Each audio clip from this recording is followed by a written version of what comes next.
Sir, Bhajpa ने CP Radhakrishnan को उपराष्ट्रपति पद के लिए एनडीए का उम्मीदवार घोषित किया है। क्या कहना चाहेंगे इस पर? देखिए, सर्वसम्मत से सभी लोगों ने विचार विमर्श करके और तय किया है। तो उसमें कोई सवाल तो पैदा ही नहीं होता है। ए आपकी राय से क्या मतलब उम्मीदवारों को देखिए, किया गया? सभी एनडीए के सभी साथियों के राय विचार विमर्श के बाद ही प्रत्याशी तय हुए हैं। तो अच्छा है। जैसे वोट चोरी बयान को लेकर चुनाव आयोग ने राहुल गांधी को अल्टीमेट दिया है, 7 दिन के अंदर हलफनामा दें या फिर माफी मांगे। इसके लिए आप क्या कहना चाहेंगे? बिल्कुल सही कहा है कि झूठ बोल करके माहौल देश में खराब करना चुनाव आयोग के प्रति या कोई बात को लेके, तो सही चुनाव आयोग ने कहा है कि 1 हफ्ते में हलफनामा दीजिए, नहीं तो देश के सामने माफ़ी माँगिए और नहीं तो ये मान लिया जाएगा कि आप झूठ बोलने के नंबर 1 के माहिर हो। राहुल गांधी ने चुनाव आयोग पर यह भी आरोप लगाया है, दोहरे मापदंड का भी आरोप लगाया है। लोकसभा में विपक्ष ने राहुल गांधी पे कहा है कि दोहरे मापदंड यूज कर रहे हैं। देखिए, अब राहुल जी के विषय में सब लोग जान गए हैं कि वो जान रहे हैं कि सत्ता से अभी काफ़ी दिन तक हम दूर हैं। तो सत्ता पाने के लिए व्याकुल होकर के ये लोग अनर्गल बयानबाजी कर रहे हैं। जो मर्जी आ रही वही बोल रहे हैं। कह रहे हैं कि महाराष्ट्र में लगभग 1 करोड़ नए वोटर जादू से जोड़ दिया गया है। जब चुनाव आयोग ने समय तय किया कि इस तारीख को आपत्ति दो, तो कोई आपत्ति दिया? हवा में खाली बतिया देना है और कह देना एक अलग बात है। चुनाव आयोग तो हर समय, ये शायद राहुल गांधी भूल गए कि जब बाबा साहब डॉक्टर अम्बेडकर जी चुनाव लड़ रहे थे 1952 में, तो 70,000 वोट काटे गए, इनवैलिड किए गए मतपत्र 70,000 चुपचाप ले जाकर के चुनाव आयोग के बाबा साहब डॉक्टर अम्बेडकर जी ने दिया था। और ये भूल गए कि वो कांग्रेस के नेता चुनाव हार गए थे रामपुर से, और उत्तर प्रदेश के मुख्यमंत्री को कांग्रेस के प्रधानमंत्री का फोन आया कि वो सीट मुझे चाहिए, और जबरी गुलाम नबी आज़ाद जबरी जो है जितवाया गया। वो भूल गए कांग्रेस के लोग, आज आरोप लगा रहे हैं। कह रहे हैं कि जहां नए वोट आए हैं वहां बीजेपी ही जीती है, हमारे वोट कम हो। नए वोट, नए नए लोगों में नई जोश है, नई ऊर्जा है, नया भारत है। तो नए भारत में नए लोग मोदी जी के साथ हैं। कहाँ से आ रहे हैं इतने नए वोटर? उनका आरोप है कि कहाँ से आ रहे हैं इतने। वो शादी नहीं किए हैं तो उनको क्या पता लगे कहाँ से आ रहे हैं, हैं?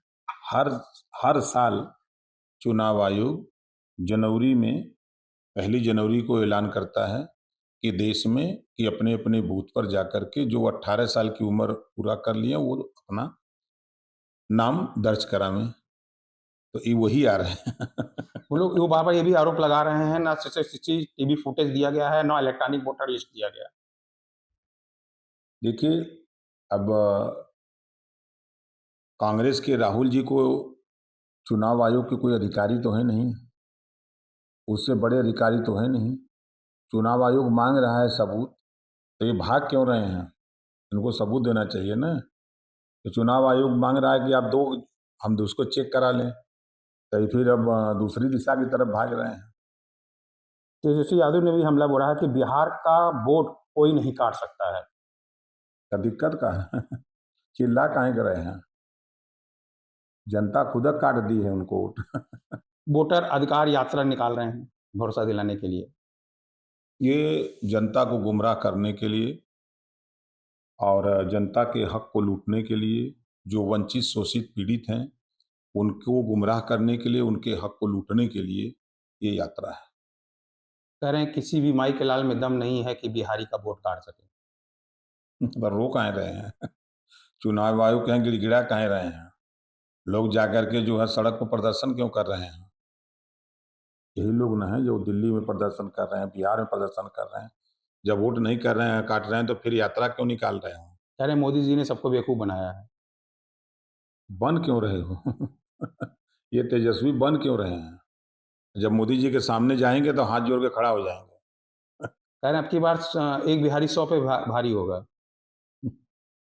तो कहें कि एक नाई जो था वो बार बना रहा था, तो बार बनवाने वाला पूछ रहा था कपड़ा में कई गो बार है, तो कहा हम छील दे रहे हैं, नीचे वहाँ गिर रहा है, गिन लेना तब पता लग जाएगा। उन्होंने ये भी आरोप लगाया है कि ईडी, सीबीआई और आईटी के बाद अब ईसीआई को भेजा गया है वोट चोरी करने के लिए। ये झूठ बोल रहे बिहार हैं भेजे सर, हैं ये वोट चोरी सब करने। झूठ बोल रहे हैं। देखिए, अपनी निराशा, हताशा ये सब बोल रहे हैं। सच्चाई ये है कि जब तक लालू जी, राबड़ी जी की सरकार थी तो जंगल राज था, गुंडागर्दी, तानाशाही, अपराध युक्त प्रदेश बन गया था। तो उनसे निजात पाने के लिए लोग नीतीश जी को चुने। नीतीश जी के शासन में विकास के काम हुए, सड़कें बनी। आज खुले मन से लोग अपने अपने मकान बना रहे हैं और आजाद जीवन जी रहे हैं। तो अब उन लोगों को जनता ने नकार दिया है, तो इस नाते अब वो लोग परेशान हैं। अब तो मजे की बात, तेजस्वी वो यात्रा का निकाल रहे हैं, अब खुद है जो है उनकी हवा निकाल रहे हैं वहाँ मुसलमान। अब मुसलमान कह रहा है कि हमारी आबादी 17% बिहार में है और 14% यादव की है, तो 17% वाले को टिकट हिस्सेदारी में चाहिए। वो कह रहा है कि हमको 45 से 50 टिकट चाहिए, नहीं तो ठीक नहीं है, और नहीं तो ओवैसी जिंदाबाद। वो कह रहे हैं कि ओवैसी से गठबंधन नहीं करोगे तो हवा निकाल देंगे।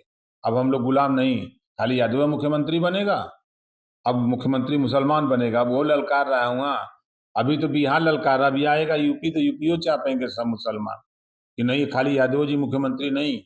अब मुख्यमंत्री मुसलमान वोट देता है यहाँ 20%, तो यहाँ जो 11% मुसल यादव है, 11% यादव मुख्यमंत्री 4 बार बन गया, 20% वाले को बनाओ। यहाँ भी भीतर भीतर सुलग रहे हैं, तो उनकी तो हवा खुद निकाल रहे हैं वहाँ मुसलमान, वहाँ वंचित, शोषित, पिछड़ी, दलित खुद हवा निकाल रहे हैं। अगर जिस तरह से आप बता रहे हैं कि अगर बिहार में तेजस्वी यादव ओवैसी के साथ गठबंधन कर लेते हैं तो एनडीए क्या है वहाँ? कुछ नहीं है। देखिए, एक बड़ा वोट वहाँ वंचित, शोषित है, जो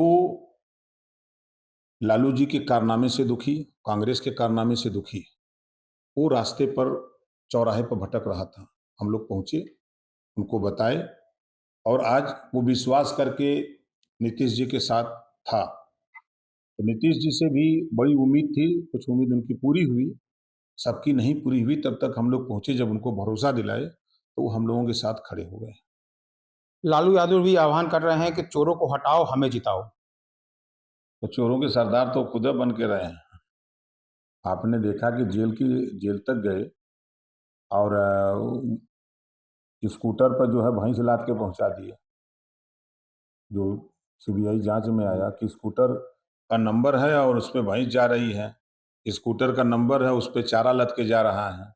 अब स्कूटर पर जब एक एक ट्रक चारा लद जा रहा है, तो जेल तो गए तो वही ना, दूसरा कोई गया था। उनका बार-बार आरोप है कि लोकतंत्र को बचाओ, बीजेपी को भगाओ, हमें जिताओ।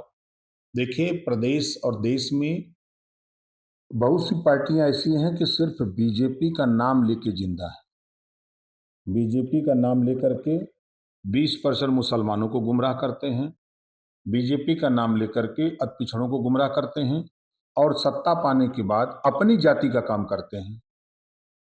ये लोग हैं, चाहे बिहार में लालू जी को देख लीजिए, चाहे यूपी में अखिलेश जी को देख लीजिए, ये लोग यही करते हैं। जो मुसलमान समाजवादी पार्टी में लीडर है, एमएलए है, एमपी है, उसकी औकात नहीं है कि वो अखिलेश से कह दे, लालू से कह दे, या राहुल से कह दे कि अगले चुनाव में मुख्यमंत्री की घोषणा करो, मुसलमान बनेगा। औकात नहीं है किसी की। जिस दिन वो औकात दिखा देंगे, उसी दिन उनको रास्ता भी दिखा देंगे कि इधर से निकल जाओ। तब वही अमिताभ बच्चन का गाना सुनाएंगे मुसलमानों को, जो बोलेगा कि मेरे अंगने में तुम्हारा क्या काम है। अखिलेश यादव चुनाव आयोग को हलफनामे की रसीद दिखाई है। एक ट्वीट करके उन्होंने रसीद साझा की है और उन्होंने कहा कि मैंने ऑनलाइन किया, ये रसीद है हलफनामे की। रसीद हलफनामे कै गो है? हलफनामा पेश किए हैं तो उसका जवाब, अब यही तो है, ट्वीट कर रहे हैं, ट्विटर के नेता हैं, चुनाव आयोग है, आप उनके पास जाओ, वो लेके, ये है, आप हमारा सबूत मांग तो रहा है चुनाव आयोग, लेके आओ हलफनामा। तो ये ट्वीट करके दिखा रहे हैं कि हम ट्विटर वाले नेता हैं, हम वहाँ नहीं आ सकते। कह रहे तो कि वो रसीद उनके ऑफिस से ही ले आए हैं। वो खाली फर्जीवाड़ा बोलते हैं। देखिए, समाजवादी पार्टी में जो सच बोलेगा, उसको बाहर का रास्ता मिलेगा। उदाहरण पूजा पाल खुद हैं। सच उन्होंने बोला। उसके पति की हत्या हुई, हत्यारे को सजा दिया तो योगी जी ने दिया, तो पूजा पाल जी ने क्या बुरा कह दिया? तो सच बोल दिया। तो सच सुनने की आदत समाजवादी पार्टी और आरजेडी को नहीं है। ये लोग, कांग्रेस के लोग सच नहीं सुनना चाहते। कांग्रेस के लोग आज बोलते हैं ना, जिस दिन हम खड़ा होकर शुरू करेंगे ना कांग्रेस, जब तक बीपी सिंह जी नहीं आए थे देश में, तब तक यही कांग्रेस के लोग एक भी देश में कोई सीएम पिछड़े का नहीं बनाया, दलित का नहीं बनाया, एक भी सीएम नहीं बनाया। क्या बात करेंगे ये लोग? ये खाली हवा में बता रहे हैं।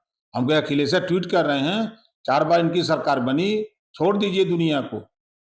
किसी मुसलमान को डिप्टी सीएम तक नहीं बनाया, किसी प्रजापति को, पाल को, निषाद को, बिंद को, मौर्य को, चौहान को, राजभर को डिप्टी सीएम तक तो नहीं बनाया।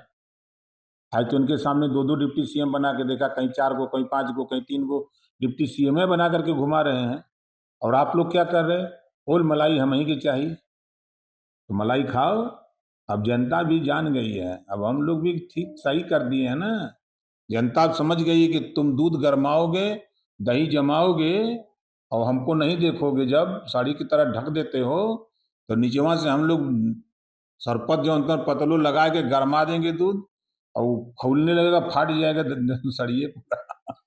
पूजा पाल की बात कर रहे थे, क्या पूजा पाल माननीय मुख्यमंत्री जी से भी मुलाकात की है? क्या एनडीए में उनको गठबंधन में या बिल्कुल, जो दुखी हैं, पीड़ित हैं, सबका स्वागत है एनडीए में। एक आखिरी सवाल है, उत्तराखंड में धार्मिक नारा लगाने का इनकार करने पर व्यक्ति को मारपीट किया गया है। जय श्री राम का नारा ना बोला और उसके साथ मारपीट की गई है, क्या कहना है आप? ये गलत किया है। अगर कोई इस तरह का कृत्य किया है तो गलत किया है। बाबा साहब डॉक्टर अम्बेडकर जी ने संविधान में सभी लोगों को अपने अपने धर्म, अपने अपने जाति के हिसाब से पूजा पाठ करने का प्राविधान बाबा साहब ने दिया है। किसी को जबरदस्ती कोई मना नहीं सकता।